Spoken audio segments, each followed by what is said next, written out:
Hello, ladies and gentlemen, and the others. Before we go, let us talk about the name of this book.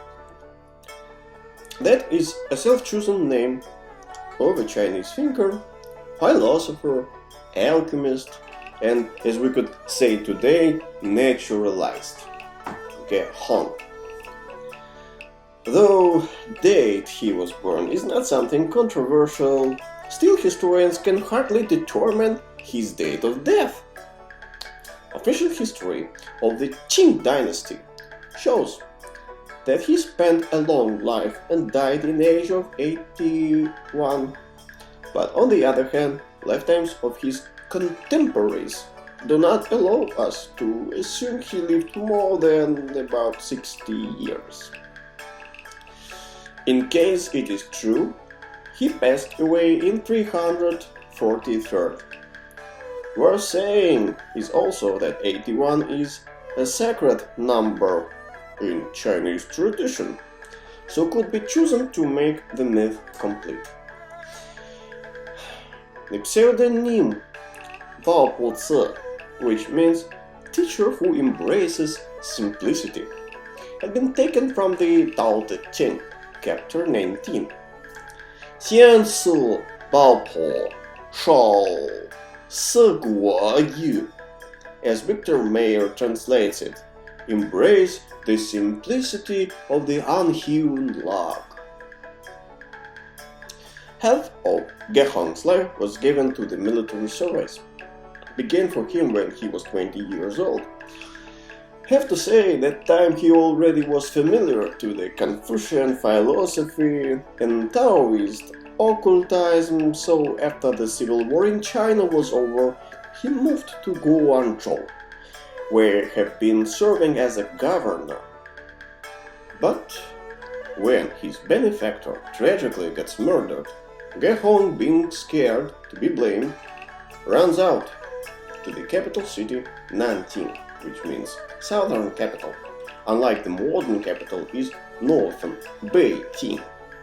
In 333, Ge Hong asks to send him down south, to the territory of modern Vietnam, but the governor of Guangzhou, who wished to have a wise man nearby, stops him.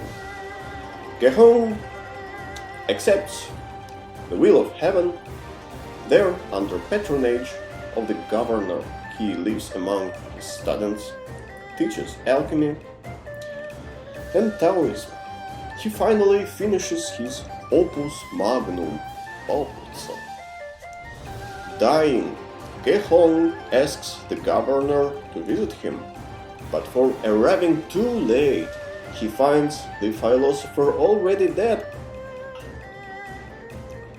Then the legend tells us what happened. When the coffin was opened for the governor to say his last goodbye, the coffin was empty. Ge Hong had resurrected and made one of the immortals. Some of the captors of BaoPuZi seemed controversial to each other. Some were awful, loud at misconceptions, idolatry, magic, at people genuflecting to teachers and guru, like if attacking Confucianism. In some chapters, he protects beliefs about immortals, eternal life, and bizarre alchemical delusions. How could it be in one man? But this is false controversy. BaoPuZi was a scientist and a great experimenter and a very rational person, so his supported knowledges seemed to be true and obviously scientific in his days, and he criticized what even that time seemed delusions for an intelligent man of his kind. What about his metaphysics? Then it is not that eloquent as poetry of Tao Te Ching. Taoist metaphysics is described in 1st, 9th and 18th chapters, and as I said, is not the strongest point of Ge Hong. 2nd, 3rd and 5th chapters are dedicated to the polemics with lay people. And these chapters are perfect in terms of both eloquence and logic and can be compared to the masterpieces of patristics. Alchemy and pharmacology fulfill the 4th, 11 and 16 chapters of the text. Chapter 9 criticizes superstitions of the folk. 10, 12, they embrace relations between the Taoism and Confucianism. 14 and 20, these chapters are kinda FAQ on searching of a proper Taoist master and teacher. 17 chapter is about ascetics, and it explains how does the hermit save himself from the evil spirits. My favorite chapter, though, can be compared to the ladder of the Saint John Climacus. Chapter 19 puts together quotes have been taken from books in Gehong's personal library. The other chapters are dedicated to the polemics with different opponents and ain't that interesting for us. For me, actually. So, now the book, the first chapter. BaoPuZi said, "Hidden is nothing else but the father of nature and the great ancestor of the myriads differences. Thus it is called the secret. It is such a high matter that is covering 9 heavens as a cap. It is that wide that hugs 8 sides of the world as a frame. Shine is it as the sun and the moon. Fast is it as the ride of a lightning strike. Glitters it time after time, and suddenly goes out. Or it rushes by as a whirlwind once, spraying the stars up above. It sometimes gives a glimpse, seeming a spark in transparency of the abyss, and sometimes takes a sweep like the clouds of pale, carrying snow. When it shows itself in a countless shapes, this is the presence. When it stays in an unshown calmness, that is the absence. It sometimes sinks in the great darkness and sometimes rushes to the constellations and wayfarers around there up above. Metal and stone are not to compare with it by the firmness, and the abundant dew cannot overtake it by the softness. It is square-shaped, but not to be measured with a square. It is a round-shaped, but not to be measured with a compass. You move closer, but cannot see it, rush to it, but not being able to catch up with it. Heaven takes its height from it, but the earth takes its lowness from it too. Due to it, the clouds are drifting by, and it is who sends rain. It carries a fetus in its womb, the original oneness. Inside of it, as in a template, 2 series of manifestations were poured, and the great beginning of all the things streams out of it and returns to it back again.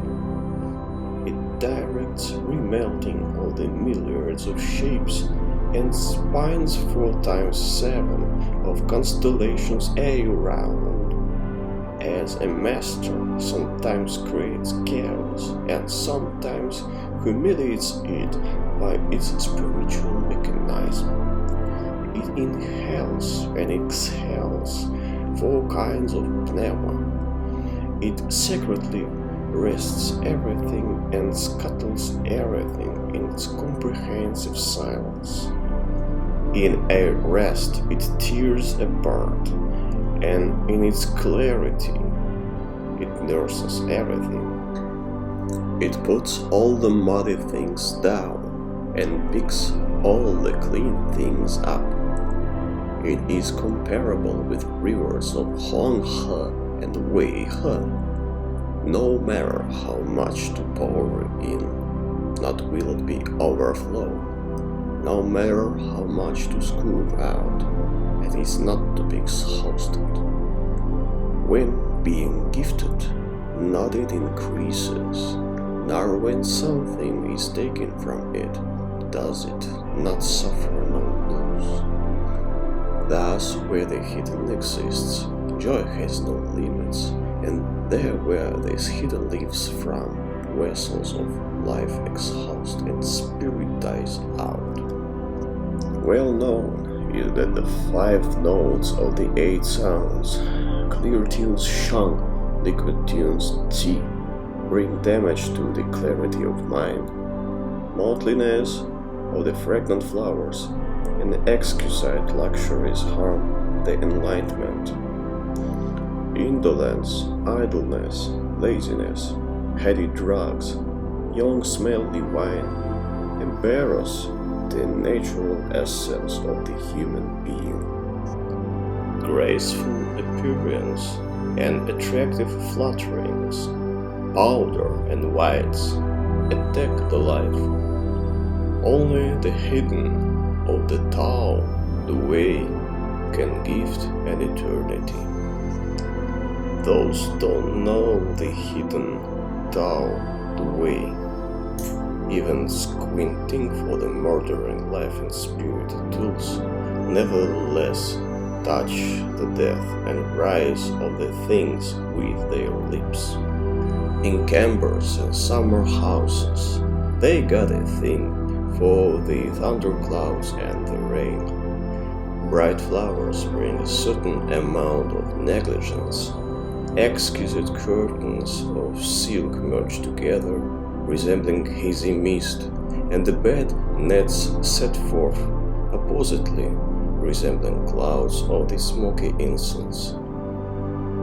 Those resemble Xi and Mao Qiang themselves exhibit beauty in houses magnificent and grand. Here and there, the gorgeous wine vessels of the golden shine, toing and froing, competing in brightness, while the harmonious unison of the strings consumes the space around. Gracefully snaking are dragons in the dances of Zheng Kingdom, and the minor voice of a flute meets birth of a sundown. Drifting by, the kingfisher's feather is skirting the whirlpool, and the folks gather fragrant blossoms in a garden full of orchids, delighting in the red flowers growing towards the pond full of gems. People climb to the highest cliffs, wherefrom they look far and wide, leaving all the worries behind. They approach to the very depth of the sea, where even hunger pangs can be forgotten. They now and then join the foolish idleness beside the camber gates, but sometimes go wild, taking a high-speed ride on the cinnabar wheels of the chariot. Hence, the utmost joy turns to sorrow, and the ultimate satisfaction gives birth to the displeasure and lack. Thus, when the sweet music is over, the worry is coming in, and when the calm leaves, the heart whole, and one thing is linked to another the same way as the shadow to the body, or as the echo to the voice.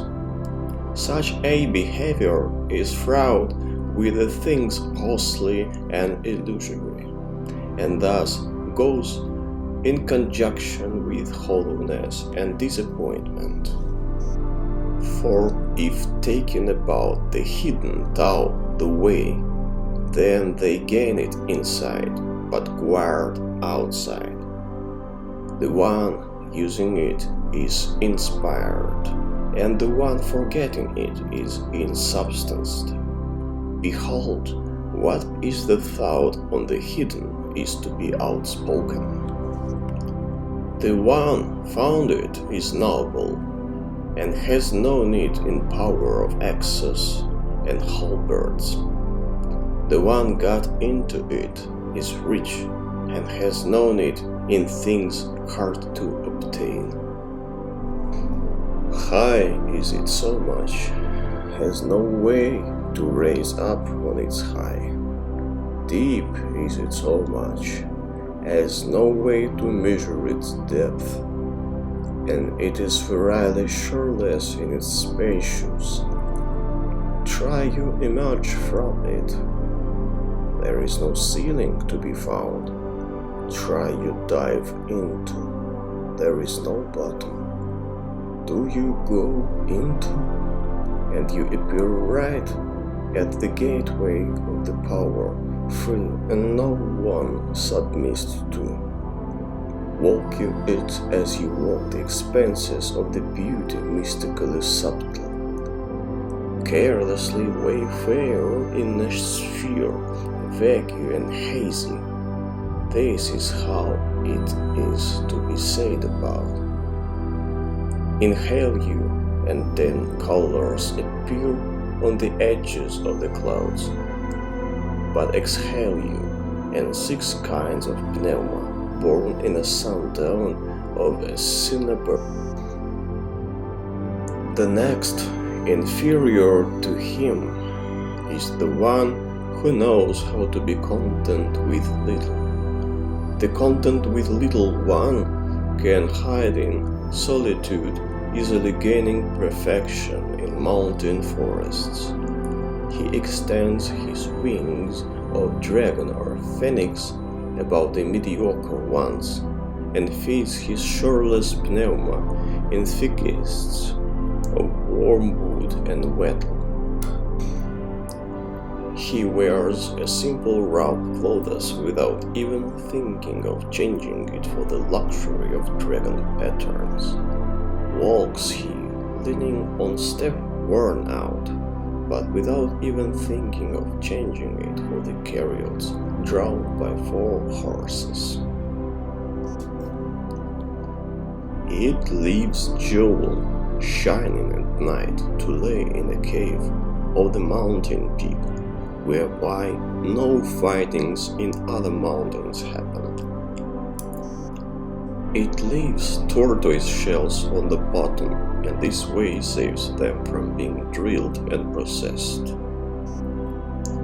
Walks he or rests, he knows equally well where to stop, and wherever he walks to, he feels satisfied. He thrown out majesty of palace pleasures, and have learned avoiding dangerous roads, whereon the chariots overturn. He sighs and moans amongst the azure cliffs, and all the myriads of things for him seem like dust and ashes. He stops to take a rest under the spreading branches of a tree, and the red gates of the rich homes for him are not different from the door of a poor man's shack hanging on a rope. He plows on the field, and marks of the military or civil power are nothing more for him than a whiplash for servants and slaves. His beverage is a simple spring water, and food of him is saltbush and pear tops, daily livestock food. At leisure, he has a much fun of effortless action all way. For him, both noble and despisable ones are equal, for the spirit of rivalry is alien to him. Within he hides an original purity and kindness. He doesn't know passions nor sorrows, and appears to be an empty vessel of the perfect truth. His life is easy and smooth, his habits are pure and bland. He embraces everything in shorelessness of his spirit, and identical is he to the primordial chaos by his naturalness. Gigantic and huge, shoreless and all-encompassing, he appears being in a full compliance with the process of universal changes. Spirit of him is alike to both darkness and light, to things both turbid and clean. Seems fell he behind, but he overtakes. Seems flawed he is, but he is perfectly holistic. He would never decline his position of an artisan in forsake of the honorable duty of playing the dead man at funeral ceremony or spelling the sacrificial prayers. But nor he would decline leaving the ritual vessels and bowls and to go on the kitchen to help the chief unknowledgeable in terms of his stuff.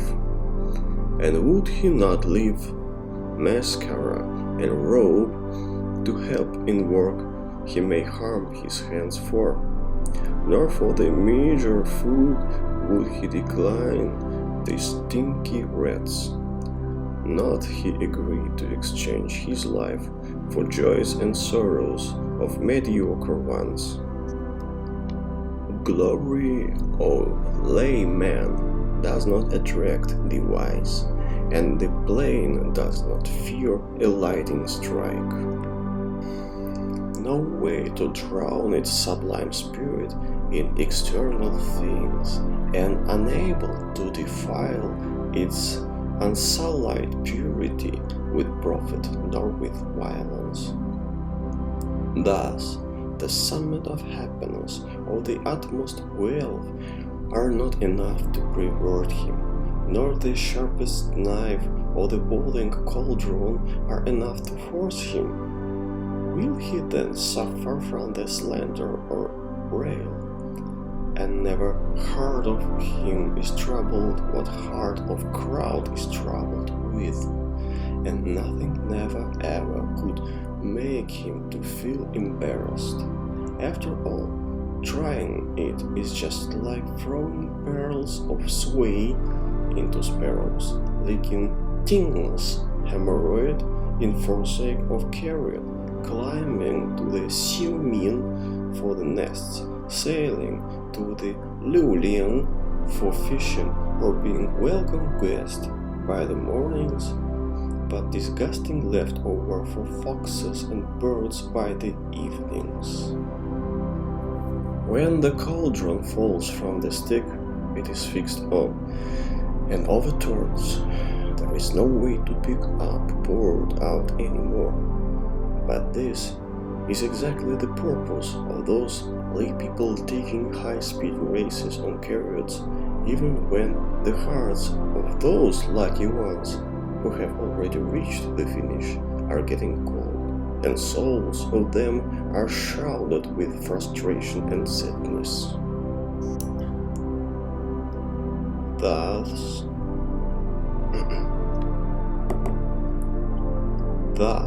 the men of perfection, Zhishen, are refusing the exquisite melodies of Shao and Xia, and throwing off thin and luxury tissues.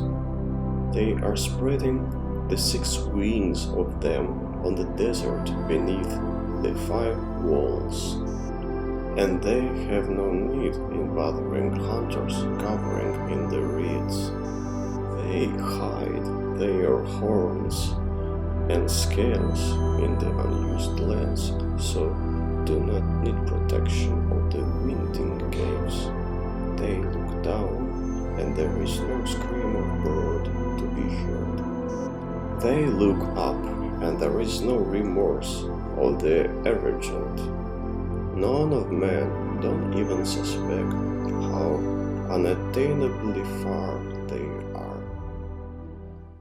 It is also notable that some paragraphs of the current text are in need of commentary. For instance, there are two interesting unobvious points where author refers to the ceremony of impersonating the dead man, the usual rite of the ancient Chinese religion. I left link to my translation below. Hope you to have any benefits of this work.